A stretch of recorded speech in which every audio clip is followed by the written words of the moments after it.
So hello my कॉमियंस, कैसे हो यार। मुझे उम्मीद है कि मस्त होंगे, झकास होंगे, बिंदास होंगे, हमेशा की तरह आजाद होंगे, मुस्कुराते हुए बहुत ही प्यारे लग रहे होंगे।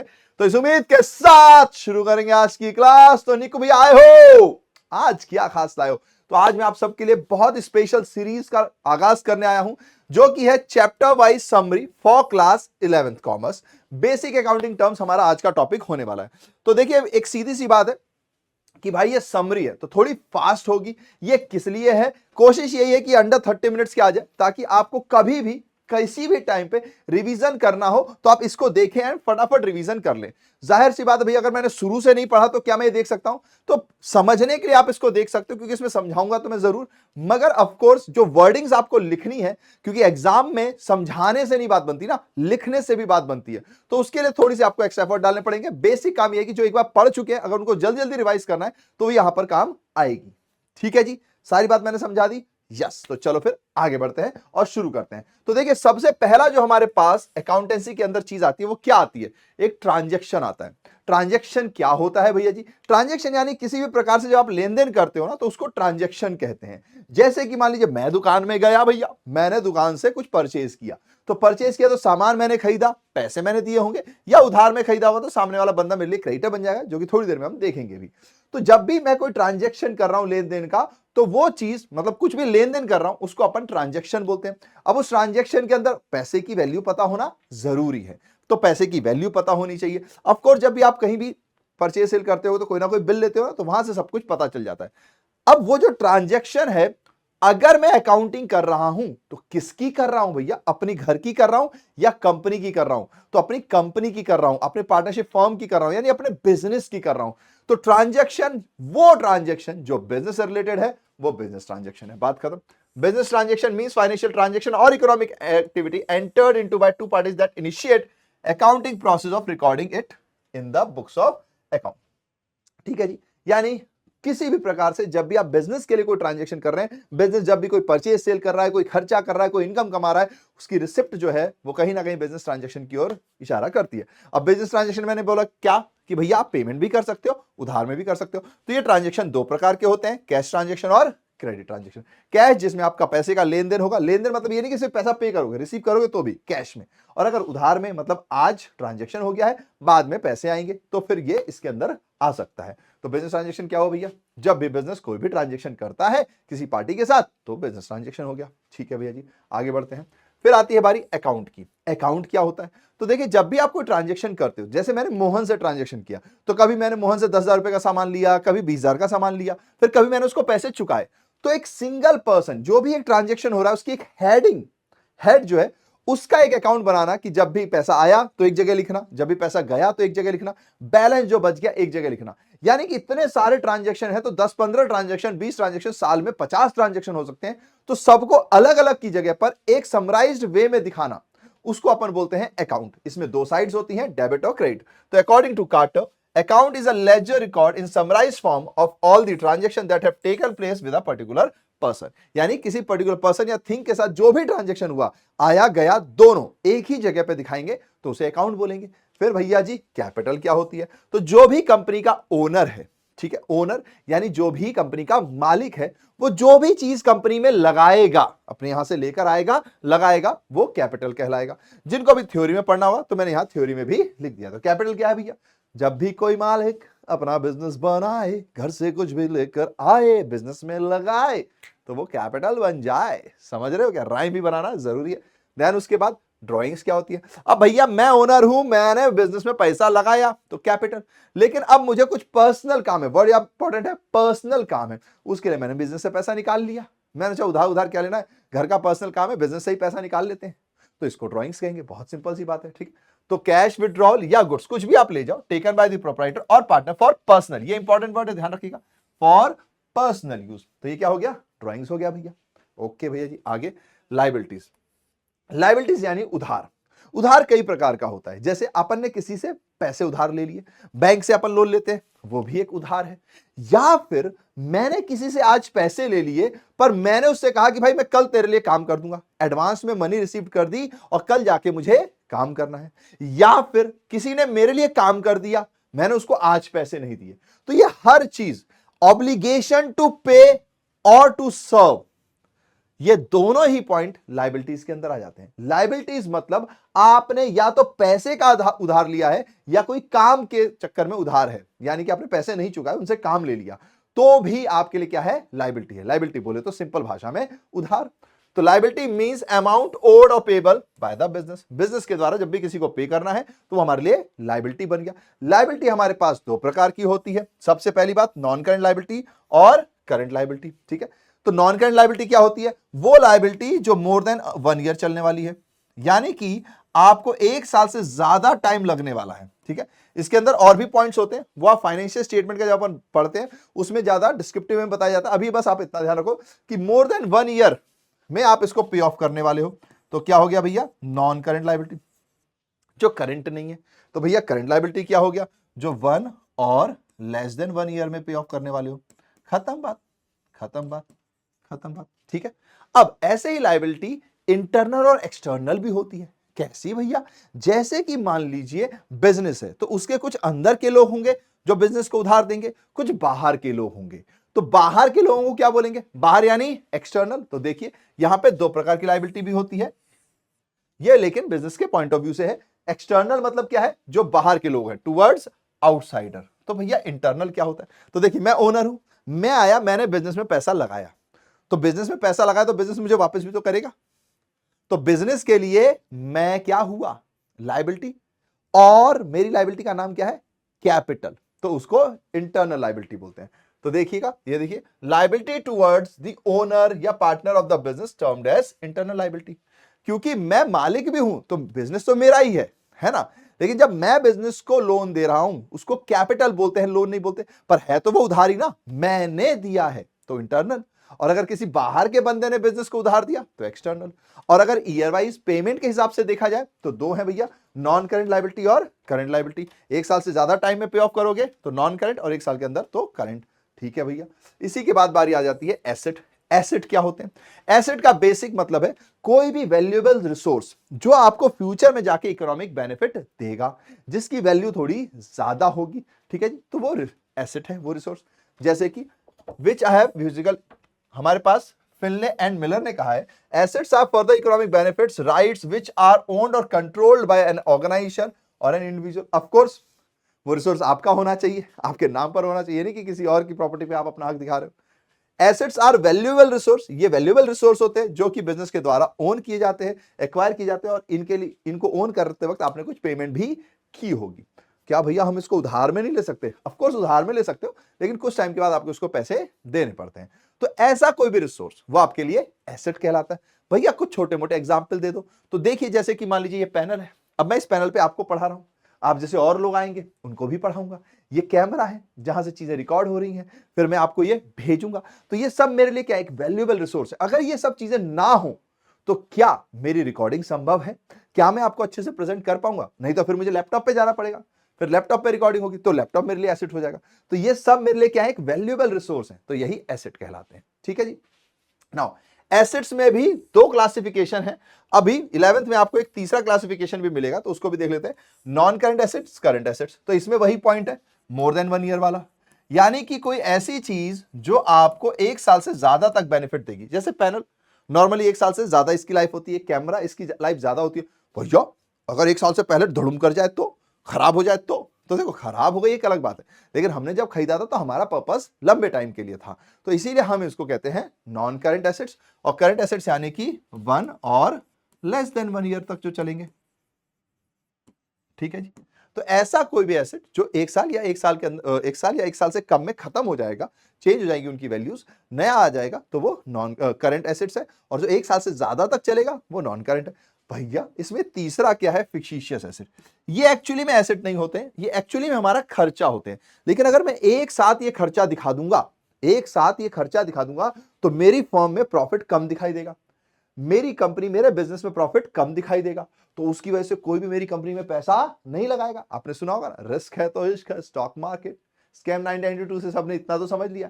तो आप पैसे किस कंपनी में लगाओगे, जिसका प्रॉफिट ज्यादा दिखेगा, है ना। हालांकि इसके अंदर और भी डिटेलिंग रिसर्च होती है, लेकिन नॉर्मली देखा जाए तो इसीलिए फिक्शिशियस एसेट क्या है, आपका एक खर्चा है, पर आप उसको आप उसको direct profit and loss account में ना दिखाकर आप उसको धीरे धीरे दिखाओगे। जैसे एग्जांपल के लिए मैंने कहा कि 1 लाख रुपए का मेरे पास एडवर्टाइजमेंट है, उसको डिफर्ड रेवेन्यू एक्सपेंडिचर भी कहते हैं।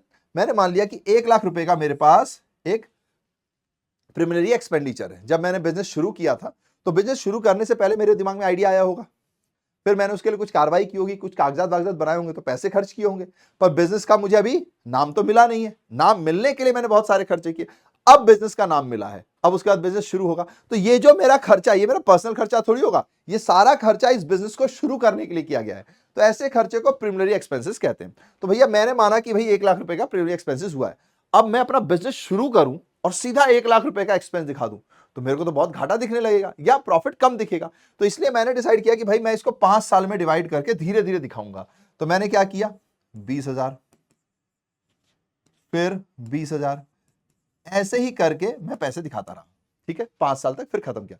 तो इस टाइप के खर्चे को हम फिक्टिशियस एसेट कहते हैं, जो कि एक्चुअली में है हमारा खर्चा, पर मैं इसको कुछ टाइम के लिए 20,000 तो मैं अपने प्रॉफिट एंड लॉस अकाउंट में दिखा रहा हूं और बाकी 80,000 रुपए मैंने अपने एसेट साइड में दिखा रखे हैं। बाकी 80,000 रुपए मैंने क्या किया, एसेट साइड में दिखा रखा है। ठीक है जी। अभी आपको लग रहा होगा एसेट क्या है, बैलेंस शीट क्या होती है, इसके बीच में एक बैलेंस शीट भी आती है, बैलेंस शीट में ही हम लायबिलिटी और एसेट साइड बनाते हैं। तो ये सब आप धीरे धीरे जानोगे। अभी बस इतना समझ लीजिए कि भैया ये क्या है, 1 साल से ज्यादा खर्चा, ये क्या है भैया 1 साल से कम में आपको ये खत्म खर्चा है, मतलब कि 1 साल से ज्यादा हम इसका बेनिफिट उठाएंगे, फिर यहां पर हमें 1 साल के अंदर अंदर इसका बेनिफिट मिल जाएगा। ये क्या है, जिसको टुकड़ों टुकड़ों में उठाएंगे बेनिफिट, है ये हमारे लिए खर्चा, लेकिन धीरे धीरे इसका बेनिफिट हमें डिराइव होगा, इसलिए हम धीरे धीरे इसको खर्चे में राइट ऑफ करेंगे। ठीक है भैया जी। फिर फिक्स्ड एसेट्स क्या होते हैं, तो एसेट्स में जो नॉन करंट एसेट्स होता है, इसके अंदर और भी टाइप्स आते हैं, जिसमें आता है फिक्स्ड एसेट। जैसे कि मैंने पैनल की बात की थी, ये एसेट था, ये मेरे लिए कैसा एसेट है, फिक्स्ड है ना, मैं इसको हिला डुला नहीं सकता, है ना, फिक्स्ड है। कैमरा कैसा है, फिक्स्ड है, हाँ वैसे मैं इधर उधर ले जा सकता हूं, नॉर्मली जो इसका यूज है फिक्स्ड होने के बाद ही है। ठीक है जी। अब ये फिक्स्ड एसेट क्या इसकी वजह से नाम रखा गया है, नहीं, इसका बेसिक पर्पस ये होता है कि जब भी कोई एसेट आप लेते हो जिसको भी आप यूज कर सकते हो आगे चलकर। और एक और बात बताता हूं मैं आपको कि भैया जी ये बड़ी क्लासेस में आप इसको फिक्स्ड एसेट नहीं, प्रॉपर्टी प्लांट एंड इक्विपमेंट पढ़ोगे। ठीक है, क्या पढ़ोगे, प्रॉपर्टी प्लांट एंड इक्विपमेंट के नाम से पढ़ोगे। अभी आपको तंग होने की जरूरत नहीं कि भैया ये क्या नया वर्ड बता दिया, ये अभी आपके नहीं है। इतना समझ लीजिए कि फिक्स्ड एसेट्स एक ऐसे एसेट्स हैं जो आपको फ्यूचर में जाके बहुत सारे बेनिफिट देने वाले हैं, और ये नॉन करंट एसेट्स के अंदर आता है। अब फिक्स्ड एसेट्स के अंदर भी दो बातें होती हैं, ठीक है, एक टेंजिबल एक इंटेंजिबल। ठीक है जी। अच्छा, अगर मैं ये पैनल खरीदता हूं तो क्या मेरा पर्पस ये है कि मैं इस पैनल को बेच दूं, बताइए, क्या मेरा पर्पस ये होता है कि पैनल आज खरीदा बेचा, आज खरीदा बेचा, नहीं, इसका इस्तेमाल करना होता है। तो हमेशा ध्यान रखना, एसेट ऐसी चीज को बोलेंगे जिसका आप इस्तेमाल करोगे। लेट सपोज मैं कार की कंपनी हूं, अगर मैं कार की कंपनी हूं, कार बनाता हूं बेचता हूं, बनाता हूं बेचता हूं, तो क्या मेरे लिए वो कार एसेट होगी, नहीं होगी, क्योंकि वो तो मेरा प्रोडक्ट हो गया ना, वो मेरा गुड्स है जिसको मैं खरीदता बेचता हूं। एसेट हमेशा वो होगा जिसका मैं इस्तेमाल करता हूं और उससे कुछ बेनिफिट लेता हूं। ठीक है, ये बात आप याद रखना। अब टेंजिबल एसेट और इंटेंजिबल एसेट क्या होता है, तो टेंजिबल एसेट वो एसेट है जिसको मैं देख सकता हूं, छू सकता हूं, महसूस कर सकता हूं। जैसे ये पैनल आपको दिख रहा होगा, कैमरा भी आपको दिख नहीं रहा होगा, पर आपने देखा तो होगा ना कहीं कैमरा। तो ये सारे मेरे लिए क्या हो गए, टेंजिबल एसेट। लैंड, बिल्डिंग, पंखा, एसी, ये सब टेंजिबल एसेट है। इंटेंजिबल एसेट क्या होते हैं, जो होते तो हैं, महसूस तो कर सकते हो, पर दिखते नहीं है, छू नहीं सकते, जैसे भूत। वैसे ही इंटेंजिबल एसेट्स होते हैं। इसके अंदर एक वर्ड आता है गुडविल, जैसे कि आपकी शाख। आपने देखा होगा धोनी जी है तो इंसान ही, आंख नाक कान सब वही है, लेकिन धोनी जी की वैल्यू कितनी है, उनका एड में लेने के लिए लोग कितने पैसे पे कर देते हैं, पर यहीं पर कोई और प्लेयर होता है उसके लिए इतना नहीं करते। क्या वजह है ये, अब देखने में तो सब कुछ सही लग रहा है, ये शाख कहलाती है, यानी कि इंटेंजिबल एसेट। गुडविल है धोनी जी की, जब धोनी जी वो छक्का मारते हैं तो उसके लिए हल्ला हल्ला मचता है। ठीक है, यही है। ऐसे ही आपने सुना होगा पेटेंट राइट्स, कॉपी राइट्स, आपने देखा होगा रिबॉक पे जो वो साइन बना हुआ है, एडिडास का जो साइन बना हुआ है 3 उंगल, नाइकी का टिक, तो ये सारे क्या है, एक तरीके से उनका सिंबल प्रेजेंट करते हैं, तो वो इंटेंजिबल एसेट के अंदर आ जाते हैं। चलिए रिसिप्ट्स, अब बारी आती है रिसिप्ट्स। रिसिप्ट्स यानी कि जब भी आपको कहीं से पैसा मिलेगा, ठीक है, तो पैसा जिस भी रूप में मिले वो रिसिप्ट है। अब लेकिन पैसा दो भागों में मिलेगा, एक कि भैया आपको मिला और आपका हो गया, एक जो आपको मिला लेकिन धीरे धीरे आपको वापस भी करना है। तो रिसिप्ट के अंदर दो बातें आती हैं। तो रिसिप्ट क्या है, द अमाउंट रिसीव्ड और receivable for selling of assets, goods और सर्विसेज, यानी कि जो पैसा मिलने वाला है या मिलेगा, मतलब मिलने वाला है या मिल चुका है, तो वो आपका रिसिप्ट के अंदर आता है।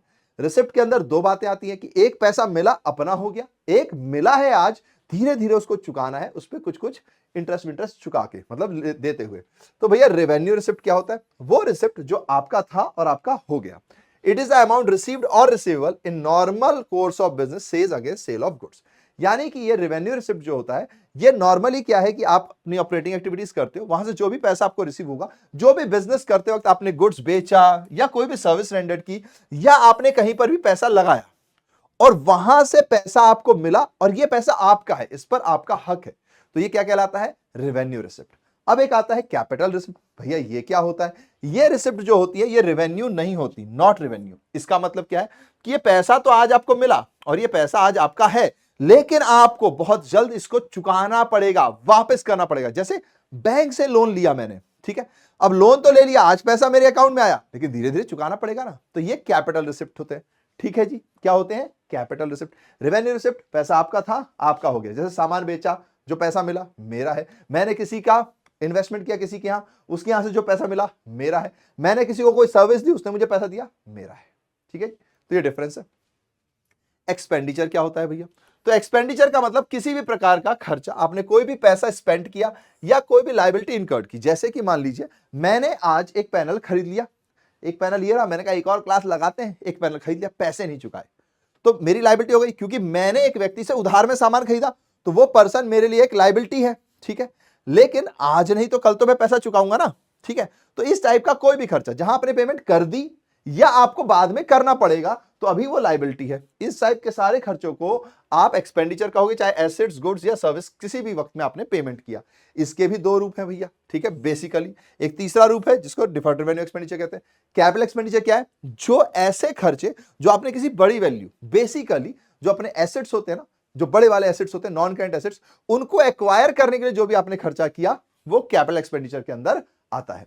या फिर आपने एक एसेट की लाइफ को बढ़ाने के लिए, उसकी जो इंपॉर्टेंस है उसको इंप्रूव करने के लिए कोई भी खर्चा किया, तो वो कैपिटल एक्सपेंडिचर है।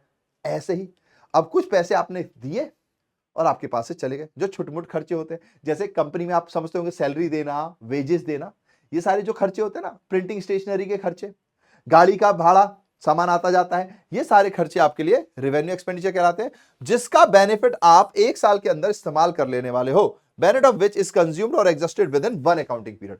एक साल के अंदर जिन खर्चों का आप बेनिफिट ले लेने वाले हो वो रेवेन्यू एक्सपेंडिचर, और जो एक साल से ज्यादा चलेंगे वो कैपिटल एक्सपेंडिचर। अब एक आता है डिफर्ड रेवेन्यू एक्सपेंडिचर। ये एकदम जैसे फिक्सिशियस एसेट है ना, वैसा ही है। जैसे कि मान लीजिए अपन ने खर्चा तो आज कर दिया, लेकिन इसका बेनिफिट मैं ज्यादा समय तक लेने वाला हूं, एक साल से ज्यादा है वो मेरे लिए खर्चा, लेकिन उसका बेनिफिट एक साल से ज्यादा मिलने वाला है। तो मैंने क्या किया, कुछ चीजें तो पीएनएल में डाली, कुछ अमाउंट बैलेंस शीट में डाला, और धीरे धीरे बैलेंस शीट से हटा के पीएनएल में डालता गया। तो एक साल में मैं नहीं, 4-5 साल में मैंने डाला। तो ऐसे खर्चे को डिफर्ड रेवेन्यू एक्सपेंडिचर कहते हैं। इसमें सबसे बेस्ट एग्जांपल होता है एडवर्टाइजमेंट। जैसे कि मान लीजिए मैंने किरण, मुझे उनको वो नहीं आती था, I am sorry bad acting के लिए, आप समझ तो गई होगे, है ना। बहुत ही बैड एक्टर हूं मैं, हाँ, तो इसलिए एक्टिंग नहीं कर रहा हूं, पढ़ा रहा हूं। तो शाहरुख खान जी आए भाई अपने पास एड में। अब एड में जब शाहरुख खान जी आए तो मैंने कहा यार शाहरुख खान भाई यार ऐसे ऐसे करना है। उन्होंने कहा ठीक है, लेकिन इतने रुपए लगेंगे। मैंने कहा इतने रुपए तो बहुत ज्यादा है, लेट्स एग्जांपल के लिए कह रहा हूं मैं, ठीक है। उन्होंने हमसे 5 करोड़ रुपए मांगे, तो मैंने कहा देखो भाई 5 साल तक आप इस टाइप का कोई ऐड नहीं कर पाओगे। उन्होंने कहा ओके। अब मैंने 5 करोड़ रुपए पे कर दिए। अब इकट्ठा अगर 5 करोड़ में अपनी एक्सपेंस साइड पे दिखा दूं कि भाई मैंने पेमेंट कर दी, तो मेरे प्रॉफिट की तो धड़ाम हो जाएगी। तो इसलिए मैंने कहा कि यार इकट्ठे तो नहीं दिखा सकते। तो मैंने कहा शाहरुख जी एक काम करते, शाहरुख जी को तो वैसे बोलने की जरूरत नहीं है, मैंने सोचा कि मैं थोड़ा थोड़ा करके दिखाता हूं।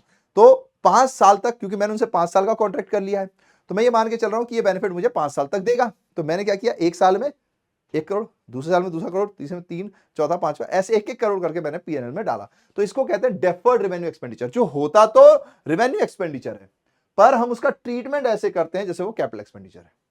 ठीक है जी। इसमें एडवर्टाइजमेंट सबसे अच्छा एग्जांपल है, और एडवर्टाइजमेंट भी छोटा मोटा नहीं, बड़ा एडवर्टाइजमेंट का खर्चा अगर छोटा हो 100, 50 हजार, 10,000, 15,000, तो वो अपन रेवेन्यू में ही डायरेक्ट दिखा सकते हैं। तो ये है। चलो भैया आगे बढ़ते हैं। परचेज क्या होता है? तो जब भी आप कोई सामान खरीदते हो जिसको आपको सेल करना है, जैसे कि मान लीजिए एक हमारे पास कारपेंटर भैया है, वो लकड़ी खरीदते हैं, चेयर बनाकर बेचते हैं। तो चेयर जब मैं खरीद रहा हूं तो मेरे लिए एसेट है, लेकिन लकड़ी वाले भैया के लिए लकड़ी वाले भैया के लिए वो उनका गुड्स है जिसको बेचकर वो पैसे कमाते हैं, और उसको बेचने के लिए उन्हें रॉ मटेरियल खरीदना पड़ता है, तो वो परचेज है। ठीक है जी। तो जब भी आप कोई चीज खरीदते हैं, use for an account to record purchase of all goods और raw material for resale of producing product. ऐसे कुछ भी प्रोडक्ट जो आप खरीद रहे हो, जिसको कुछ कुछ करके बनाकर आप आगे जाकर बेचोगे, तो वो जो खरीदना है वो परचेज कहलाता है। फिर परचेज रिटर्न क्या होता है भैया? अब खरीदोगे, हो सकता है कुछ माल खराब मिल जाए तो आप वापस कर दोगे, तो वो माल जो आपने वापस कर दिया वो परचेज रिटर्न है। फिर भैया जी सेल्स क्या है? अब उस माल का इस्तेमाल करके मैंने एक प्रोडक्ट बनाया और उसको बेचा, है ना, या सर्विस रेंडर की किसी को और वहां से पैसे मुझे मिले, तो इसको अपन सेल बोलते हैं। ठीक है जी। तो associated with use for sale of goods, these goods may be purchase for resale और मैन्युफैक्चर्ड बाय द एंटरप्राइजेस। तो मैं जब भी गुड्स को बेचूंगा तो वो इसके अंदर ही आएगा। अच्छा, परचेज और सेल दो प्रकार के होते हैं, कैश और क्रेडिट। यानी कि या तो मैं परचेज करते वक्त पैसे पे कर दूंगा, ठीक है, या तो फिर मैंने आज परचेज किया, पैसे बाद में पे करूंगा। ऐसे ही सेल में है, मैं सेल करूंगा तो सामने वाला मुझे आज पैसे दे सकता है, तो कैश सेल भी हो सकती है। या फिर मैंने सामान सेल कर दिया, वो पैसे बाद में देगा, मैंने कहा चलो आज सामान जा रहा है, थोड़ी दोस्ती वोस्ती बन जाएगी, कोई बात नहीं, उधार चलता है बिजनेस में, है ना, तो लेते वक्त अगर उधार चलता है तो सामान बेचते वक्त भी उधार चलता है। तो भैया जी ये दोनों ही में आते हैं, क्रेडिट सेल भी हो सकता है और कैश सेल भी हो सकता है। ठीक है जी। ऐसे ही परचेज, क्रेडिट और कैश दोनों हो सकते हैं। अब परचेज रिटर्न होता है परचेज के वक्त, तो सेल्स के वक्त सेल्स रिटर्न हो सकता है भैया जी, है ना, कि भाई मैंने सामान बेचा, वहां से वापस आ गया, तो उसको अपन क्या बोलेंगे? सेल्स रिटर्न बोलेंगे। जब परचेजर हमें हमारा सामान वापस कर देगा तो हम उसे सेल्स रिटर्न बोलेंगे। स्टॉक और स्टॉक इन ट्रेड क्या होता है? तो देखिए, मैंने सामान बनाया, बेचा, पर कई सामान होता है जो नहीं बिका, बच गया, तो आप उसको क्या बोलोगे? स्टॉक बोलोगे। अब स्टॉक क्या होता है? दो प्रकार से, एक ओपनिंग स्टॉक और एक होता है क्लोजिंग स्टॉक। यानी कि मैंने जब साल शुरू किया था तो मेरे पास पिछले साल का कुछ स्टॉक बचा होगा, फिर मेरे पास इस साल का भी कोई स्टॉक बचा होगा, तो पिछले साल का जो स्टॉक बचा वो ओपनिंग स्टॉक, इस साल का जो स्टॉक बचा वो क्लोजिंग स्टॉक। तो यही है बस इसके अंदर। अब बारी आती है एक्सपेंस की। एक्सपेंस क्या होता है भैया? एक्सपेंस यानी खर्चा। जब भी आपने कोई भी अमाउंट एनकर किया for earning revenue, generating revenue, कोई भी ऐसा खर्चा जो आपने सोचा कि इसको खर्च करने के बाद मैं रेवेन्यू अर्न करूंगा, तो आपके लिए एक्सपेंस है। लॉस क्या होता है भैया? बहुत सिंपल है, जब भी एक्सपेंस ज्यादा हो और रेवेन्यू कम हो। जब भी रेवेन्यू कम है, आपने कमाया 98, खर्चा किया 1 रुपया, तो 50 पैसा 98 का क्या हो गया? नुकसान, तो वो लॉस है। ठीक है जी। नाउ अच्छा, लॉस में और भी चीजें आती हैं, जैसे कि मान लीजिए आपके यहां पर कोई सामान था, वो चोरी हो गया, कैश और गुड्स लॉस्ट इन थेफ्ट या अराइजिंग फ्रॉम इवेंट, मतलब किसी भी वजह से आपका कोई भी नुकसान हो गया तो वो लॉस कहलाता है। देन भैया जी रेवेन्यू क्या होता है? रेवेन्यू मतलब जब भी आपको पैसा मिले, चाहे सेल करके चाहे सर्विस के थ्रू, तो जो भी पैसा मिला और आपका हो गया, याद है रेवेन्यू रिसिप्ट, तो वो रेवेन्यू का ही पार्ट होता है। तो revenue is the amount received और receivable by enterprise from its operating activities, चाहे आप सेल ऑफ गुड्स कर रहे हो या सर्विस रेंडर कर रहे हो। ठीक है जी। पैसा मिला, मेरा हो गया, तो रेवेन्यू है। देन इनकम क्या होता है? तो भैया जी अभी देखो लॉस देखा था अपन ने, लॉस क्या था? एक्सपेंस ज्यादा रेवेन्यू कम। ऐसे ही रेवेन्यू ज्यादा एक्सपेंस कम, तो उसको कहते हैं इनकम। राइम भी बन गई, रेवेन्यू ज्यादा एक्सपेंस कम, तो बोल दो इनकम। ठीक है जी, टर्म्ड एज इनकम। प्रॉफिट क्या होता है भैया? तो जब आप अर्न करते हो ऑपरेटिंग एक्टिविटी के थ्रू, जो भी पैसा आप ऑपरेटिंग एक्टिविटी के थ्रू अर्न करते हो, तो वो प्रॉफिट होता है। अब देखो आपको ना कुछ वर्ड दिख रहे होंगे, revenue, income, profit, gain. Actually में रेवेन्यू बड़ा अम्ब्रेला है, उसके अंदर इनकम, उसके अंदर प्रॉफिट और उसके अंदर गेन। समझ रहे? तो रेवेन्यू के अंदर हर टाइप की चीज आ गई, और प्रॉफिट के अंदर रेवेन्यू में से एक्सपेंस माइनस किया तो, और हमारे पास सॉरी इनकम के अंदर रेवेन्यू में से एक्सपेंस माइनस किया तो इनकम, और प्रॉफिट क्या हो गया? जो भी ऑपरेटिंग एक्टिविटी के थ्रू आपने कमाया। नाउ प्रॉफिट के बाद आता है गेन। जैसे मान लीजिए मेरे पास एक जमीन थी 1 लाख रुपए की, मैंने उसको 1,20,000 में बेचा, तो मेरे को 20,000 का प्रॉफिट हुआ। अब आप नॉर्मल भाषा में तो उसको प्रॉफिट बोलते हैं, बट एक्चुअली में अगर कोई लॉजिकल भाषा है, अकाउंटिंग भाषा है, तो उसमें हम उसको गेन बोलते हैं। यानी कि अगर आपने कोई कैपिटल नेचर के आइटम पे कुछ फायदा कमाया, तो आप उसको क्या बोलोगे? जैसे कैपिटल रिसिप्ट के थ्रू आपने कुछ फायदा कमाया, या कैपिटल एक्सपेंडिचर जो आपने किया उस पर कुछ फायदा कमाया, तो वो आपके लिए क्या कहलाएगा? गेन कहलाएगा। नॉर्मली क्या है, फायदे को आप प्रॉफिट भी बोल देते हो, इनकम बोलते हो, तो नॉर्मल भाषा में चल जाता है, लेकिन अकाउंटिंग भाषा में आप उसको गेन बोलोगे। ठीक है, नाउ आगे बढ़ते हैं। Trade receivable, debtor, bill receivable, ये तीनों जुड़े हुए हैं। ट्रेड रिसीवेबल क्या होता है भैया? तो सबसे सिंपल सी बात है, trade receivable means sum of debtor और बिल रिसीवेबल। अब डेटर कौन होता है? जब मैं किसी को सामान बेच रहा था, याद है, मैं सामान बेच रहा था और उसने मुझे पैसे आज नहीं दिए, तो वो मेरे लिए क्या हो गया? डेटर। क्या बोलूंगा मैं उसे? डेटर। मैंने सामान उधार पर बेचा, तो जिस पर्सन को बेचा वो मेरे लिए डेटर है। अब बिल रिसीवेबल क्या होता है? मैंने मान लीजिए सामान किसी को उधार पर बेचा, तो वो डेटर बन गया, लेकिन मुझे उस पर यकीन नहीं है। मैंने कहा नहीं भाई, तू इस बिल पे साइन करके तू मुझे पैसे चुकाएगा। तो उसने एक बिल बना दिया मेरे लिए, ठीक है जी, उस पर साइन कर दिया। बिल तो मैं ही बनाऊंगा, वो साइन कर रहा है, तो फिर उसको हम कहते हैं बिल रिसीवेबल, क्योंकि इस बिल पर अब मुझे पैसा मिलेगा। उसने साइन कर दिया ना, तो ये बिल मैं उसको दिखाऊंगा, उससे पैसा लूंगा। तो बिल के ऊपर जब आपको पैसा मिलता है, बिल रिसीवेबल।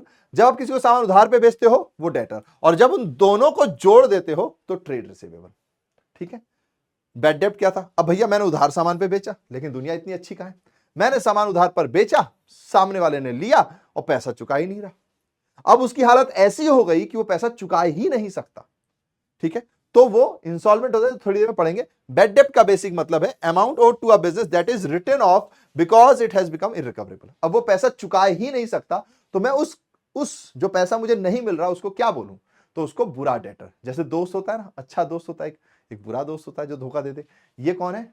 बुरा ग्राहक, जिसने हमें पैसे अब दे ही नहीं रहा। ठीक है, तो ये बैड डेब्ट हो गया। ये टर्म्स आपको बहुत बार आएंगे, बैड डेब्ट, डेटर, तो इनको आपको ध्यान रखना है। क्रेडिटर अभी अपन पढ़ेंगे। अब ऐसे ही होता है ट्रेड पेबल, क्रेडिटर और बिल्स पेबल। यानी कि जब मैंने किसी से सामान उधार लिया, तो जो क्रेडिट परचेज है ना, वो ये है, credit sale debtor, credit purchase creditor. मैंने उधार पे सामान खरीदा। ऐसे ही कोई हो सकता है मुझसे बिल बनवा कि भाई इस बिल पे साइन कर कि तू पैसे चुकाएगा, तो उस बिल पर मुझे चुकाना पड़ेगा, तो बिल पेबल, क्योंकि मुझे पे करना है। तो बिल्स पेबल नाम की एक लायबिलिटी हो जाती है और एक क्रेडिटर नाम की, जब मैंने किसी से सामान उधार पे खरीदा, आज नहीं तो कल जाके उसको पैसे चुकाने हैं। और जब इन दोनों को जोड़ दूं तो ट्रेड पेबल। तो ट्रेड पेबल क्या है? Sum total of creditor and bills payable. ठीक है जी। क्योंकि ये रिवीजन सीरीज है तो मैं थोड़ा फास्ट चल रहा हूं। अगर आपको पढ़ना है तो देखो ये है, आप आराम से इसको देख सकते हो, इससे पढ़ सकते हो। ठीक है, चलिए आगे बढ़ते हैं। कॉस्ट। कॉस्ट क्या होती है भैया? जब आप किसी प्रोडक्ट को बनाते हो तो उस पर लगने वाला जो भी खर्चा है, the amount of expenditure incurred और attributed to a specified article, product और एक्टिविटी। किसी भी एक्टिविटी में जो आपको खर्चा लगा, तो उस स्पेसिफाइड एक्टिविटी की बात की जाए तो उसे कहते हैं कॉस्ट। फिर भैया कॉस्ट ऑफ गुड्स सोल्ड क्या होता है? तो एक तो आपको कॉस्ट लगी, एक क्या होता है, उस कॉस्ट के बाद आपको एक प्रोडक्ट बनाना है, तो उस प्रोडक्ट को बेचने से पहले का जितना भी खर्चा हुआ उन सब का टोटल। जैसे कि मान लीजिए मैंने एक प्रोडक्ट बनाया, तो प्रोडक्ट की कॉस्ट हुई, वो तो कॉस्ट के अंदर आ गई। लेकिन क्या सिर्फ उसके बाद काम बन जाएगा? नहीं ना, उसके बाद उस पर लेबर लगेगी, उसके बाद हो सकता है भैया जहां से मैं उसको लाया हूंगा उसका भी तो खर्चा जुड़ेगा, जिस गाड़ी से लाया हूंगा। फिर वो सारा खर्चा जुड़ने के बाद एक प्रॉपर प्रोडक्ट बनेगा, फिर बिकने के लिए जाएगा। तो उस प्रोडक्ट को प्रॉपर बनने से पहले का जो भी खर्चा है वो सब कॉस्ट ऑफ गुड्स सोल्ड कहलाता है, कि वो कॉस्ट जो गुड्स को सोल्ड होने से पहले का पूरा इकट्ठा। और इस कॉस्ट में सिर्फ उस प्रोडक्ट की कॉस्ट आती है। ठीक है। नाउ गुड्स क्या होता है भैया? गुड्स यानी वो सामान जिसका आप बिजनेस कर रहे हो। जैसे कि मैं अगर मैकी भाई हूं, मतलब मैं मशीनरी बनाता हूं, तो मैं मशीन बनाता हूं और बेचता हूं, तो मशीन बनाकर बेचना मेरा बिजनेस है, तो मशीन मेरे लिए क्या है? गुड्स है। मैं सुई बनाता हूं, सुई बनाकर बेचता हूं, तो सुई मेरे लिए क्या है? गुड्स है। ऐसे ही अगर मैं फर्नीचर बनाता हूं, फर्नीचर बनाकर बेचता हूं, तो मेरे लिए गुड्स है। लेकिन मान लीजिए मैं मैकी भाई हूं, मशीनरी बनाकर बेचता हूं, पर उस मशीनरी को बनाने के लिए मुझे एक मशीन चाहिए, तो वो मशीन मैंने खरीदा, उसका इस्तेमाल कर रहा हूं ताकि ये मशीन बने। तो ये मशीन जब मैं बना के बेच रहा हूं तो ये गुड्स है, पर ये मशीन मेरे लिए क्या है? कमेंट में बताएंगे आप, अगर यहां तक देखा है तो बता दिया। वीडियो पॉज करके बताओ, तब तक मैं बताता हूं। ये मशीन मेरे लिए एसेट है, क्योंकि इससे मैं बेनिफिट डिराइव कर रहा हूं। ये बहुत सालों तक मैं इसका इस्तेमाल करूंगा, ये मशीन बनाऊंगा और इनको बेचूंगा, तो ये मशीन मेरे लिए गुड्स, ये मशीन मेरे लिए एसेट। ऐसे ही कार, अगर मैं कार बनाकर बेचता हूं तो मेरे लिए गुड्स, पर जिस कार से मैं ऑफिस आ रहा हूं, जो कार मेरे बिजनेस में यूज हो रही है, मुझे इधर से उधर ले जाने में जाने के लिए, वो मेरे लिए एसेट है। डिफरेंस याद रखना। ठीक है, चलिए वाउचर्स, ये क्या होता है भैया? वाउचर्स यानी प्रूफ, एविडेंस, जिससे ये पता चले कि ट्रांजैक्शन क्या हुआ है। आप जाते होंगे किसी दुकान पे, बिल लेते हो ना, बस वही वाउचर है। तो voucher is an evidence of business transaction. Example cash memo, invoice, bill receipts, credit notes etcetera. ठीक है जी, ओके, वेरी सिंपल। नाउ आगे बढ़ते हैं भैया। अब क्या है? डिस्काउंट। डिस्काउंट क्या होता है भैया? अच्छा लगता है डिस्काउंट? सुन ही लिया होगा अभी तक आपने। डिस्काउंट मतलब कि जब आप कोई प्रोडक्ट खरीदने जा रहे हो, उसकी कम प्राइस में आपको मिल जाए पैसा, यानी कि 10,000 रुपए की जगह 9.5 देने पड़ गए, तो कम पैसे, यानी कि अगर किसी भी वजह से आपको कम पैसे मिल रहे हैं तो वो डिस्काउंट, एक तरह की छूट कहते हैं अपन। ठीक है जी। तो it is a reduction in the price of goods और from the amount to be paid to a customer by the enterprise. ठीक है जी। तो हमारे लिए क्या है? अगर हमें मिल रहा है तो डिस्काउंट रिसीव्ड, हम दे रहे हैं तो डिस्काउंट पेड होता है। ठीक है, ये तो क्लियर है। अब डिस्काउंट में भी कई प्रकार के डिस्काउंट होते हैं। नॉर्मली जो आप पढ़ोगे वो पढ़ोगे ट्रेड डिस्काउंट और कैश डिस्काउंट। ट्रेड डिस्काउंट मतलब अगर मान लीजिए कोई प्रोडक्ट 10 रुपए का था, मैंने कहा ठीक है एक प्रोडक्ट 10 रुपए का, आपने ये किया होगा, आप कह रहे हो अगर मैं 100 खरीदूंगा तो 9 का लगा दो, उसने कहा ठीक है 9 का लगा दो, तो 9 रुपए से बिल बनाएगा, तो उसको हम बोलते हैं ट्रेड डिस्काउंट। यानी कि मैंने क्वांटिटी ज्यादा ली इसलिए मुझे डिस्काउंट मिल गया। एक होता है कैश डिस्काउंट, अपन जाते हैं भाई कितने का, वो कह रहा है 100 रुपए का, तो मैंने कहा अच्छा ठीक है चल 10 किलो दे दे 1000 रुपए का। अब मैं उससे ये कह रहा हूं कि यार 10 किलो खरीद लिया, 1 रुपया तो कम कर, या 1 रुपए पर केजी के हिसाब से कम कर, तो जो उसने कम किया वो ट्रेड डिस्काउंट है। मैंने कहा कि देख अगर डिस्काउंट कर देगा तो अभी के अभी कैश दे दूंगा, वरना फिर 2 महीने बाद पे करूंगा। अब आप कहोगे भैया हमारे यहाँ तो ऐसा नहीं होता, बिजनेस में ऐसी डील होती है, क्रेडिट पीरियड रहता है कि इतने टाइम तक आप उधार रख सकते हो फिर चुका देना। मोस्टली 30 डेज 60 डेज होता है। नॉर्मली आपको एवरेज में 30 डेज मिल जाएगा, मोस्टली फर्म 30 डेज यूज करती है, कई 60 भी कर सकती है, 45 भी कर सकती है। तो मैंने उससे क्या बोला कि देख अगर आज तू मुझे इतने पैसे में देगा तो अभी ले ले कैश, वरना फिर बाद में लियो। तो उसने कहा यार कैश अभी मिल जाएगा, तो उसने कुछ डिस्काउंट दे दिया। तो वो क्यों दिया, क्योंकि मैं कैश पे कर रहा हूं, तो उसको बोलेंगे कैश डिस्काउंट। हालांकि एक और होता है बट उसको हम डिस्काउंट की कैटेगरी में नहीं रखते, उसको हम रिबेट की कैटेगरी में रहते हैं, इसको आपको ध्यान रखना है। ये क्या है, कई बार आप देखते होंगे ऐसा, नॉर्मली एवरेज क्लास हम भी करते हैं भाई, मैं इसमें कोई झूठ नहीं बोलूंगा। हम जाते हैं भैया जब मार्केट ना खत्म हो रहा होता है, 11 बजे रात के 10 बजे रात के जाते हैं, फिर उस टाइम पे सब लोगों को अपना माल बेचकर जाना होता है क्योंकि अगले हफ्ते मंडी लगेगी। तो हम क्या करते हैं, जो वो 30 रुपए का बेच रहा था उसको 20 का खरीद लिया, 10 का खरीद लिया। इसमें एक रिस्क होता है, हो सकता है क्वालिटी थोड़ी उतनी अच्छी ना मिले, तो ड्यू टू क्वालिटी या फिर जो स्पेसिफिकेशन आप चाहते थे वो आपको नहीं मिले, और उसको आपने एक्सेप्ट तो कर लिया, आपने परचेस तो कर लिया, लेकिन आपने कहा कि भाई देख कम पैसे दूंगा मैं। अब यहां पर वो डिस्काउंट ट्रेड या कैश डिस्काउंट की वजह से नहीं है, क्वालिटी रिड्यूसमेंट की वजह से, आपकी नॉन स्पेसिफिकेशन मतलब जो आपकी स्पेसिफिकेशन उसको वो फॉलो नहीं कर पा रहा उसकी वजह से। तो ऐसे को हम बोलते हैं rebate, reduction in the value of goods allowed by the seller after goods have been sold, for example allowed because poor quality of goods. तो अगर पुअर क्वालिटी की वजह से है तो ये है। ठीक है जी, चलिए आगे बढ़ते हैं। अब आता है बुक्स ऑफ अकाउंट। हम बहुत सारे अकाउंट बनाएंगे, कैश ट्रांजैक्शन होगा, क्रेडिट ट्रांजैक्शन होगा, कोई डेटर होगा, कोई क्रेडिटर होगा, तो खूब सारी बुक्स बनेगी। इन सारी बुक्स को, जो भी अपन सारी चीजें करते हैं उन सबको टोटल में बोला जाता है बुक्स ऑफ अकाउंट। ठीक है जी, record of books in which financial transaction of an entity are recorded in maintained. ठीक है जी, तो पूरी बुक्स जो भी हम बनाएंगे, जर्नल करेंगे, लेजर करेंगे, सबको बोलते हैं बुक्स ऑफ अकाउंट। फिर इंसॉल्वेंट कौन होता है, वो व्यक्ति जो डेटर था, मैंने कहा भाई पैसे दे दे, उसने कहा मेरे पास नहीं है, तो मैंने कहा ये तो बुरा डेटर हो गया। अब उसकी हालत ही नहीं रही ऐसी कि वो अपना उधार चुका पाए। पहले तो भैया वो पैसे ही नहीं चुका रहा था, अब मैं जब चेक करने गया तो पता चला उसकी हालत ही ऐसी है कि वो पैसे नहीं चुका पाएगा, तो ऐसे व्यक्ति को हम बोलते हैं इंसॉल्वेंट। अ पर्सन और enterprise which is not in a position to pay its डेप्ट, यानी अपने उधार को चुका नहीं सकते, ऐसी पोजीशन बन गई है, तो वो दिवालिया हो गया। आपने देखा होगा है ना, दिवालिया कहते हैं, फिल्मों में आपने सुना होगा, इसका बंटाधार हो गया भाई, दिवालिया हो गया, अभी पैसे चुकाने लायक नहीं रहा, कर्जदार हो गया है बहुत ही ज्यादा, तो भैया ये इंसॉल्वेंट पर्सन है। इन्वेस्टमेंट क्या होता है, जब आप कहीं पर पैसे लगाते हो तो उसको इन्वेस्टमेंट कहते हैं। चाहे आपने किसी के शेयर्स खरीद लिए, किसी के डिबेंचर्स खरीद लिए, सुन लिया होगा आपने, कंपनीज के केस में होता है। ठीक है जी, तो आपने किसी भी दूसरी कंपनी पर पैसे लगाए तो वो इन्वेस्टमेंट है, इस उम्मीद में कि कुछ रिटर्न आएगा। डेप्रिसिएशन क्या होता है भैया, तो देखिए आपकी एसेट्स की वैल्यू होती है। आपने देखा होगा आपके पास बाइक होगी, आपने बाइक खरीदी होगी, लेट सपोज मान लीजिए 1 लाख में। ठीक है, क्या वही बाइक जब आप अब बेचने जाओगे तो वो 1 लाख में बिकेगी? कुछ वैल्यू कम हो जाती है। क्यों, क्या कहें इसे? डेप्रिसिएशन। तो जब भी आपका बाइक आपके लिए एसेट है ना, आप हर दिन बाइक खरीदते बेचते तो नहीं हो ना, तो जब आप खरीदते बेचते नहीं हो तो वो आपके लिए एसेट है, आपके बहुत सारे काम वो करती है, आपको बहुत जल्दी पहुंचा देती है, जहां पैदल चलते तो बहुत टाइम लग जाता। तो एक ऐसे एसेट जिसकी वैल्यू रिड्यूस हो गई है due to passage of time, due to wear and tear या किसी भी वजह से, तो उसको अपन क्या बोलते हैं? डेप्रिसिएशन। तो एसेट्स की वैल्यू जब रिड्यूस हो जाए तो उसको क्या बोलेंगे? डेप्रिसिएशन। फिर लाइव स्टॉक क्या होता है, तो जैसे कि आपने देखा होगा कई लोग गाय पालते हैं, कई लोग भैंस पालते हैं, इनकी लाइफ 1 साल से ज्यादा होती है। तो जैसे अब मान लीजिए गाय का दूध बेचते हैं कई लोग, तो उनके लिए गाय क्या हो गई? लाइफ स्टॉक हो गई। जैसे घुड़सवार होते हैं, घोड़े पालते हैं, घोड़े की रेस होती है, तो घोड़े को पूरा पालते हैं ना, तो कई सालों तक पालते हैं, तो घोड़ा क्या है? लाइफ स्टॉक है। ठीक है, तो भैया जी life stock means domestic animals such as cattle, horse, known as life stock, they are asset. कहीं ना कहीं हमारे लिए एक एसेट होते हैं क्योंकि हमें फ्यूचर में बेनिफिट देते हैं और 1 साल से ज्यादा की इनकी लाइफ होती है। ठीक है, तो ये सारे हमारे बेसिक टर्म्स थे, फटाफट किया गया है। मैं थ्योरी लेकर आया हूं ताकि जो लोगों ने थ्योरी नहीं पढ़ी है प्लीज इसको थोड़ा सा पढ़ लेना, है ना। थोड़ा सा ये है कि टाइम थोड़ा ज्यादा हो गया, 30 मिनट से ज्यादा ही हो गया जहां तक है, बट थोड़ा बहुत आप एडजस्ट कर सकते हो क्योंकि मैं सारी चीजें लेकर आया हूं ताकि कोई से ने अगर पहली बार पढ़ रहा है तो भी उसको एटलीस्ट टर्म्स का मतलब तो समझ में आ जाए, एटलीस्ट हिंदी मतलब समझ में आ जाए। और लिखने के लिए आपके पास ये है, आप आराम से इसको एक एक करके पढ़ोगे तो आप अपने नोट्स भी बना सकते हो, ठीक है। तो उम्मीद है कि आपको ये फटाफट वाली एक तरीके से समरी सीरीज पसंद आएगी, है ना। बाकी आप कमेंट में बता ही दोगे। फिर thank you thank you thank you.